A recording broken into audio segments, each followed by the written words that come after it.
with Peter Sissons. The European Union has banned the export of British beef to anywhere in the world. Tonight, an angry John Major says he's sending British scientists to Brussels tomorrow to challenge the totally unjustified decision. Any risk from eating beef remains extremely small, according to the government's top advisers, and it's no greater for children. And the athlete Diana Madal, banned after a faulty drugs test, has her name cleared at last.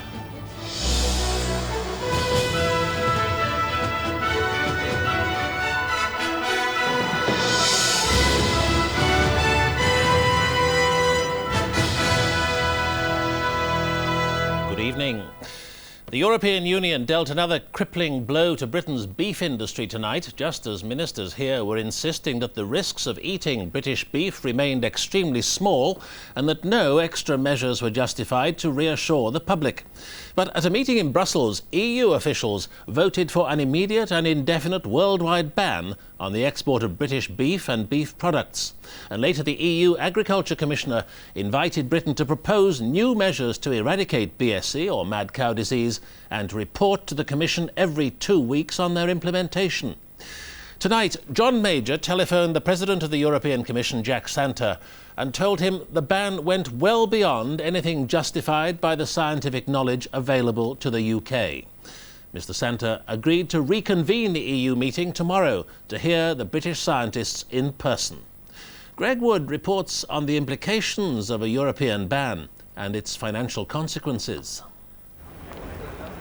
Senior veterinary officers from the 15 European Union countries meeting in Brussels today took 8 hours of talks before recommending a ban on beef exports from Britain.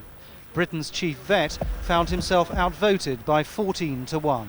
This Commission proposal is not based on clear scientific evidence. That's why I say it's not properly scientifically based. But in confirming the ban, the EU's Agriculture Commissioner denied that it was unscientific. The decision was first to protect the consumers in Europe, and the decision was also to have more time to check all the arguments which were presented in the last days from different countries. The ban, which has no time limit attached to it, will cover live cattle and beef products, as well as sperm, embryos and all animal feed. It's expected that the ban will be reviewed by the European Commission every fortnight. Last year, Britain exported £470 million worth of beef to the rest of Europe. That market has now dried up completely. Richard Cracknell is a director of Anglo Beef Processors, the biggest in the UK. It exports to Italy and southern Europe. We have lost those markets. It was a market worth several tens of £1 million a year to us. That has gone in the medium term, and that won't be coming back. And so clearly we are all very disappointed, having worked hard at those markets, and that is the worst part of the whole situation for us. Anglo Beef has stopped slaughtering cattle. Some staff have been laid off or sent home already. 1,300 jobs are on the line here, hundreds of thousands more throughout the industry. The loss of Britain's beef export market will add £1 billion to the country's trade deficit. The economic consequences of BSE will spread far beyond the beef industry. Greg Wood, BBC News. Well, I'm joined from Westminster by our political editor, Robin Oakley. Robin, what happened when news of the ban reached Downing Street?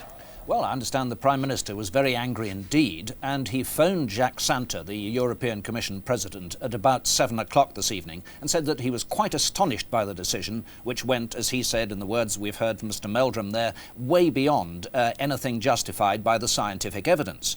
And the Prime Minister said that he was happy to send top British scientists to Brussels in the morning, and he demanded that Mr Santer should reconvene his Veterinary and Scientific Committee. And he got a call back, I understand, about half an hour, 45 minutes ago, in which Mr Santer has apparently agreed to do exactly that. So top British officials, the chairman of SEAC probably, and chief medical officer, other scientists, will be hot-footing it to Brussels in the morning, and Britain's case will be put again to the European Union. But if it's put again and falls on deaf ears or is judged to be unconvincing, do we have any sanction? No, there is no actual sanction against that, and Britain has always prided itself on abiding by EU decisions when they're properly taken. I think what is being contested on this case, in this case, is whether that decision has been properly taken. But I think we'll probably see a throw-on from this, because Mr Major is so hopping mad at the way in which the decision was taken, to the Intergovernmental Conference, which starts in Turin on Friday, looking at Europe.